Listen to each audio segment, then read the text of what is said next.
Hello friends, welcome to our YouTube channel. 23 नवंबर 2020 के MCQs हमारे पास रेडी है, तो चलिए स्टार्ट करते हैं। Question number 1, which of the following statement is और are correct about national health policy 2017? First, it commits itself to the highest professional standards, integrity, and ethics to be maintained in the entire system of healthcare delivery. Second, it proposes to raise public health expenditure to 10% of GDP in a time bound manner. तो चलिए देखते हैं correct answer क्या होगा। Correct answer is A1 only. Second जो है वो incorrect है। नेशनल हेल्थ पॉलिसी के जो की प्रिंसिपल्स हैं उनमें से ये एक है कि जिसके अंदर जो हेल्थ केयर डिलीवरी सिस्टम है वहां पे प्रोफेशनल स्टैंडर्ड्स को मेंटेन करना थ्रू क्वालिफाइड डॉक्टर्स और उनके अंदर एक कोड ऑफ कंडक्ट के द्वारा इंटेग्रिटी एंड एथिक्स को इंप्लीमेंट कराना। तो फर्स्ट जो है वो करेक्ट होगा। सेकेंड जो है वो इनकरेक्ट है, बिकॉज यहां से आप अंदाजा लगा सकते हैं कि 10% ऑफ जीडीपी मतलब बहुत ज्यादा है, राइट। एक्चुअली इस पर्टिकुलर पॉलिसी के अंदर जो पब्लिक हेल्थ एक्सपेंडिचर है उसके रेशियो का टारगेट है 2.5% of GDP in a time bound manner, कि जिसकी वजह से इस टारगेट को हम अचीव कर सके। 10% जो है वो काफी ज्यादा है, इस वजह से ये स्टेटमेंट जो है वो गलत होगा। Answer is A1 only. सो अभी पार्लियामेंट ने एक पैनल बनाई है which bat for laws to counter bioterrorism. ये बायो टेररिज्म वर्ड जो है वो कोविड-19 पेंडेमिक के चलते जो सिस्टम के अंदर लूप होल्स है उसको डिफाइन करने के लिए यूज किया गया है। इसी पर्टिकुलर आर्टिकल के अंदर ये मेंशन किया गया है कि जैसे इंडियन एडमिनिस्ट्रेटिव सर्विसेज है आईएएस, तो उसी तरीके से इंडियन हेल्थ सर्विस भी बनानी चाहिए, और ये एक रिकमेंडेशन थी under the national health policy 2017। तो इसलिए ये पॉलिसी जो है वो न्यूज में है।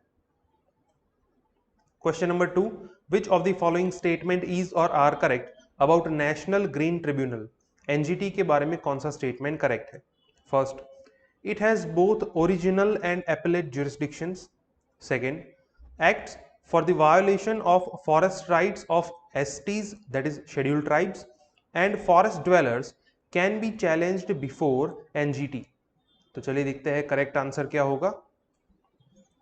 Correct answer is A1 only. Second जो है वो इनकरेक्ट है। एनजीटी जो है उसके पास ओरिजिनल जुरिस्डिक्शन है, मतलब कि वहां पे कोई भी राइट्स के वायोलेशन में अप्लाई कर सकता है, और एपेलेट जुरिस्डिक्शन भी है। मतलब कि अगर मान लो कि एनजीटी ने कोई ऑर्डर पास किया है और उसको किसी ने इंप्लीमेंट नहीं किया, तो उस ऑर्डर के खिलाफ आप अपील कर सकते हैं एनजीटी के अंदर। तो ओरिजिनल एंड एपेलेट दोनों जुरिस्डिक्शन है एनजीटी के पास। अगर मान लो कि एनजीटी के खिलाफ आपको केस करना है तो वो जुरिस्डिक्शन सिर्फ सुप्रीम कोर्ट के पास है।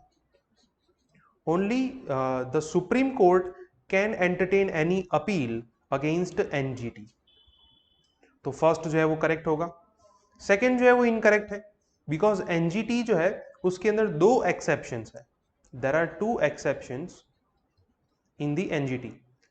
वो दो अलग अलग एक्ट है,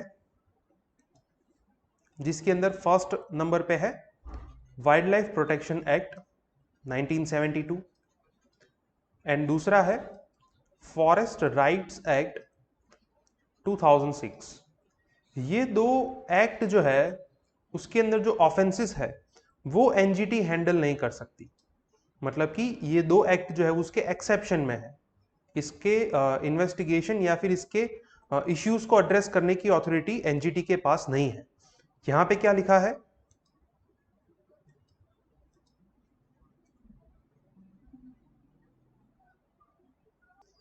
कि जो शेड्यूल्ड ट्राइब्स है एंड फॉरेस्ट ड्वेलर्स है उनके अगर राइट्स वायोलेट हुए हैं तो वो एनजीटी में चैलेंज कर सकते हैं। तो ये बात गलत है, वो अपील डायरेक्टली सुप्रीम कोर्ट में की जा सकती है। तो इस वजह से सेकंड जो है वो इनकरेक्ट होगा। Answer is A1 only. So NGT is again active.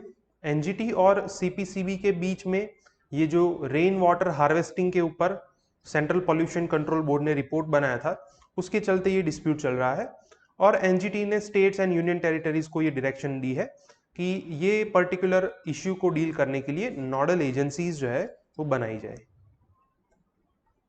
Question number 3, which of the following state has separate act for gangsters and prevention of anti social activities? Option A Haryana, option B Bihar, option C Uttar Pradesh and option D Punjab. So let us see what is the correct answer. Correct answer is C Uttar Pradesh. Uttar Pradesh ऐसा state है कि जहां पे अलग से gangsters act बनाया गया है, gangsters and prevention of anti social activities act, कि वहां पे जो माफिया राज एंड जो क्राइम्स होते हैं उनको रोकने के लिए वहां की गवर्नमेंट ने ये कायदा बनाया है।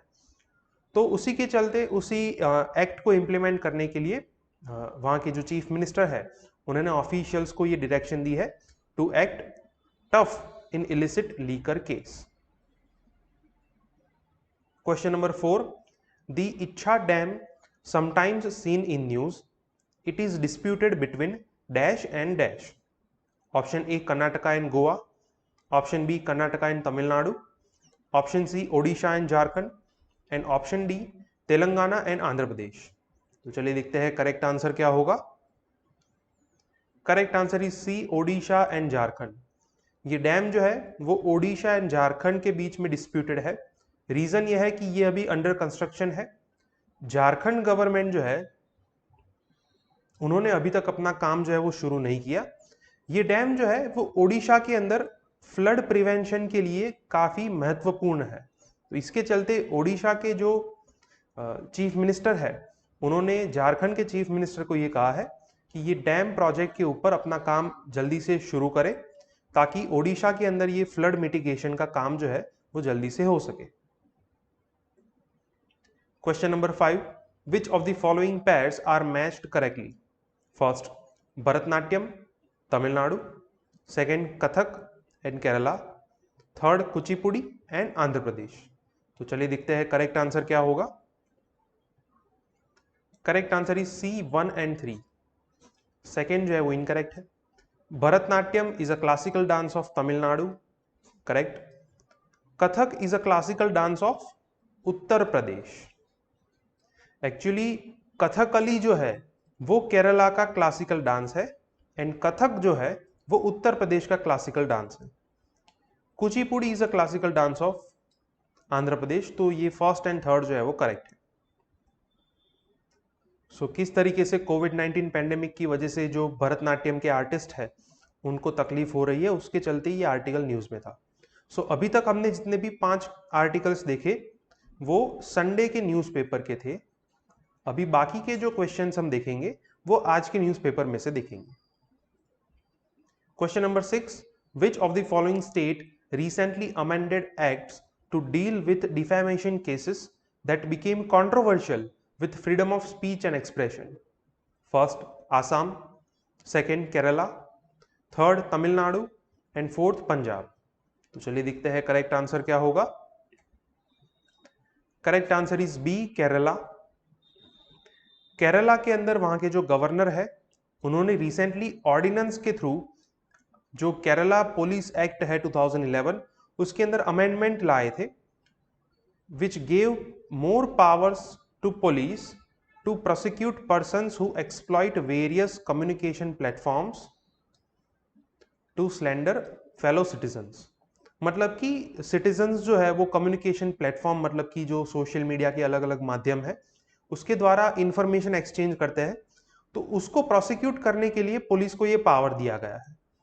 तो इसके चलते वहां पे ये प्रोटेस्ट हो रहा है कि it is against our freedom of speech and expression. तो इस वजह से ये अमेंडमेंट जो है वो काफी चर्चा में रहा है। Question number 7, which of the following state is going to levy a cess for the welfare of cows in the form of Gau Mata tax? First, Jharkhand. Second, Uttarakhand. Third, Madhya Pradesh. And fourth, Chhattisgarh. तो चलिए देखते हैं correct answer क्या होगा। Correct answer is सी मध्य प्रदेश।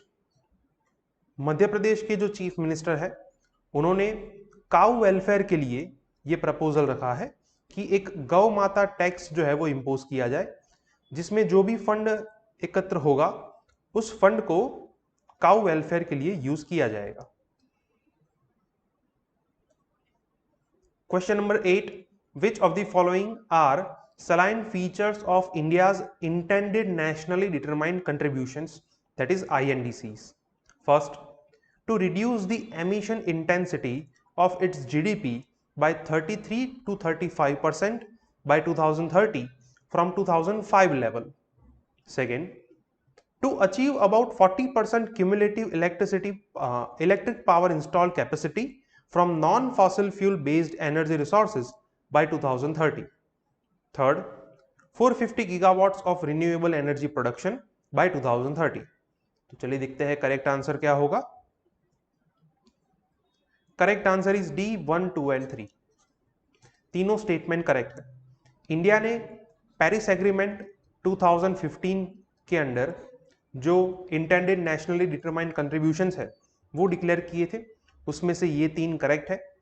जिसके अंदर reducing emission intensity of GDP, इसका मतलब क्या होता है कि जीडीपी के एक यूनिट में कार्बन एमिशन कितना है, इसको क्या कहते हैं, एमिशन इंटेंसिटी ऑफ जीडीपी कहते हैं। तो इसको रिड्यूस करना है 33 to 35% बाय 2030। मतलब एक तरफ जीडीपी इंक्रीज होगा लेकिन वहां से कार्बन एमिशन जो है वो धीरे धीरे रिड्यूस होगा। कौन सी कंपैरिजन में? 2005 लेवल जो है उसकी कंपैरिजन में रिड्यूस होगा, तो ये करेक्ट है। सेकंड जो है वो भी करेक्ट है कि हमारी जो cumulative electric power install capacity है फ्रॉम नॉन फॉसिल फ्यूल, तो उसमें 40% का शेयर जो है वो इंक्रीज करना बाय 2030, तो ये भी करेक्ट है। थर्ड जो है वो भी करेक्ट है। अर्लियर इसके अंदर ये टारगेट था कि 175 गीगावाट बाय 2022, लेकिन इंडिया ने जो ट्रिमेंडस स्टेप्स लिए हैं उसके चलते 2022 से पहले ही ये टारगेट जो है वो अचीव हो जाएगा। तो उसी के चलते हमारे जो प्राइम मिनिस्टर है उन्होंने यूएन क्लाइमेट एक्शन समिट के अंदर ये नया टारगेट जो है वो इंट्रोड्यूस किया था, जिसके चलते 2030 से पहले 450 गीगावाट रिन्यूएबल एनर्जी प्रोडक्शन का टारगेट है। तो ये तीनों फीचर्स करेक्ट है, आंसर होगा डी 1, 2 एंड 3। इसके अलावा एक और इंपॉर्टेंट आईएनडीसी है, that is to create 2.5 to 3 billion ton carbon sink through equivalent forest and trees. मतलब कि फॉरेस्ट एंड ट्रीज प्लांटेशन की वजह से जो कार्बन एब्जॉर्बिंग कैपेसिटी होगी उसके चलते कार्बन सिंक क्रिएट होगा amounting 2.5 to 3 billion ton. So G20 event के अंदर हमारे जो प्राइम मिनिस्टर है उन्होंने पेरिस अकॉर्ड के टारगेट्स को मेंशन किया था और उन्होंने ये भी कहा था कि इंडिया जो है it is moving towards achieving these targets and it talked about integrated fight against climate change also. Question number 9, which of the following is not an individual member of G20? First Portugal, second France, third UK and fourth Italy. चलिए दिखते हैं correct answer क्या होगा। Correct answer is a Portugal. G20 के अंदर total 19 countries है plus European union है। European union के अंदर डिफरेंट मेंबर कंट्रीज जो है वो रिप्रेजेंट करते हैं। Portugal is a part of this European union. ये 3 कंट्रीज जो है वो G20 में इंडिविजुअल मेंबर है। पोर्टुगल जो है वो इंडिविजुअल मेंबर नहीं है, वो EU का एक हिस्सा है, तो इस वजह से आंसर होगा ए Portugal.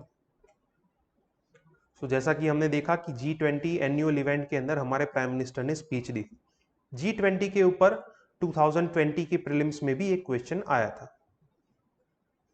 Question number 10, recently the 4th global conference on criminal finances and cryptocurrencies was organized by which of the following organizations? First Interpol, second Europol and third Basel Institute for Governance।